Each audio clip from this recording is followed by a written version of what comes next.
Halo, selamat pagi. Perkenalkan, nama saya Eufrasia Liliana Munan dengan NPM 23201137. Saya dari kelas 2023D, Prodi Keperawatan, Fakultas Ilmu Kesehatan.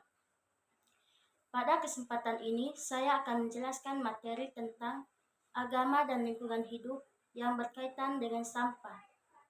Yang pertama, sampah. Apa itu sampah? Sampah adalah sisa buangan dari suatu produk atau barang yang sudah tidak dapat digunakan lagi, tetapi masih dapat didaur ulang menjadi barang yang bernilai. Yang kedua, jenis-jenis sampah. Jenis sampah yang pertama adalah sampah organik. Sampah organik adalah sampah yang berasal dari sisa makhluk hidup yang mudah terurai secara alami tanpa proses campur tangan manusia untuk dapat terurai.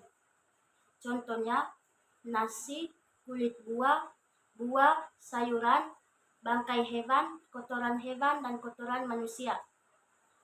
Yang kedua, jenis sampah anorganik.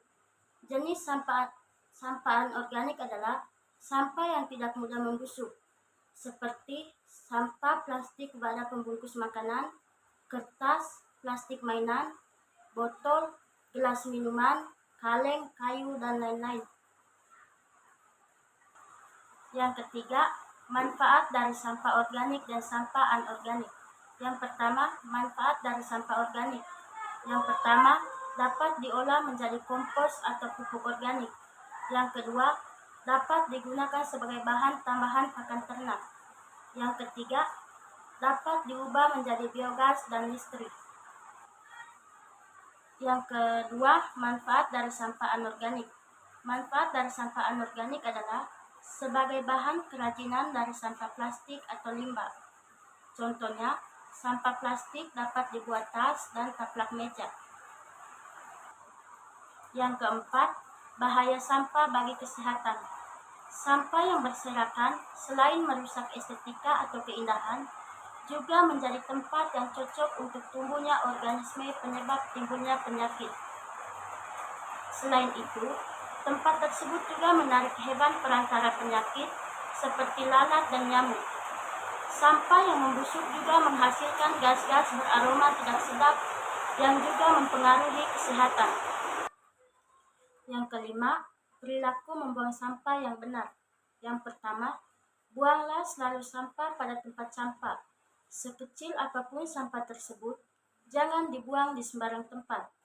Yang kedua, pisahkan antara sampah organik dan sampah anorganik. Yang ketiga, sampah organik bisa dimanfaatkan sebagai pupuk untuk tanaman. Dan yang keempat, sampah anorganik juga bisa dimanfaatkan kembali. Misalnya, kaleng bekas dimanfaatkan sebagai pot bunga. Yang keenam, manfaat dari perilaku membuang sampah yang benar. Yang pertama, dapat mencegah terjadinya penyakit seperti sakit perut, cacingan, tetanus, dan lain-lain. Yang kedua, menjaga nilai keindahan lingkungan. Yang ketiga, dapat mengantisipasi risiko banjir, karena membuang sampah sembarangan ke saluran air atau sungai dapat menyebabkan banjir.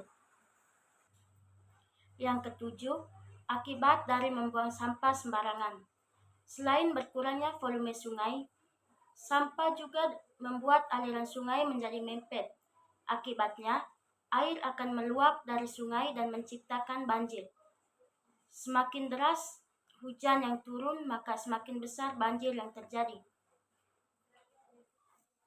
Yang kedelapan, solusi dalam pengelolaan sampah dan kebersihan lingkungan hidup. Yang pertama, daur ulang. Mendorong praktik daur ulang untuk mengurangi jumlah sampah dan meminimalkan dampak lingkungan. Yang kedua, pengelolaan sampah terpadu. Implementasi sistem pengelolaan sampah yang terpadu, termasuk pemilahan sampah, pengomposan, dan pengelolaan limbah berbahaya. Yang terakhir, hubungan agama dan lingkungan hidup. Agama pada dasarnya mengajarkan manusia untuk harmonis dengan lingkungan atau alam. Agama juga melarang umatnya untuk merusak keseimbangan alam. Nilai agama dan lingkungan ini semakin relevan digali manakala dunia tengah menghadapi krisis lingkungan akibat ulah manusia. Baik, sekian penjelasan singkat dari saya tentang agama dan lingkungan hidup. Terima kasih, semoga bermanfaat.